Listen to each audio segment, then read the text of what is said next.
আপনি কি আপনার বিজনেস গ্রো করতে চাচ্ছেন অথবা ডিজিটাল মার্কেটিং এ আপনার ক্যারিয়ার করতে চাচ্ছেন?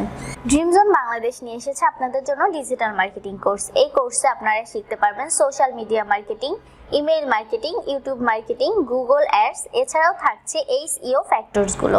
আপনি আপনার বিজনেসকে কিভাবে ডিজিটাল মার্কেটিং এর থ্রুতে নেক্সট লেভেলে নিয়ে যাবেন, এটাই আপনাকে এখানে স্টেপ বাই স্টেপ শেখানো হবে। এখন আসি, এই কোর্সটি আমরা কেন করব। এই কোর্সটি করলে আপনি যে সুবিধাটা পাবেন সেটা হচ্ছে যে আপনি যে কোনো কর্পোরেট অফিসে ডিজিটাল মার্কেটার হিসেবে জব করতে পারবেন। এর পাশাপাশি আপনি চাইলে সাকসেসফুল এন্টারপ্রেনিয়র হিসেবে নিজের বিজনেস গ্রো করতে পারবেন। দেন হচ্ছে আপনি চাইলে এটাকে কাজে লাগিয়ে আপনি ফ্রিল্যান্সিংও করতে পারবেন। আপনাদের সুবিধার্থে আমরা প্রতি শুক্রবার একটি করে ফ্রি ক্লাস রাখছি ডিজিটাল মার্কেটিং এর উপর। সো যাদের ইন্টারেস্ট আছে বা হচ্ছে যারা চাচ্ছেন যে ডিজিটাল মার্কেটিং কি এটা জানতে, অবশ্যই শুক্রবার আমাদের এখানে ফ্রি ক্লাসের জন্য আসবেন। আমাদের ক্যাম্পাসটা হচ্ছে উত্তরাতে। বিস্তারিত জানতে আপনারা আরও হচ্ছে আমাদের নিচে দেওয়া নাম্বারে যোগাযোগ করতে পারেন।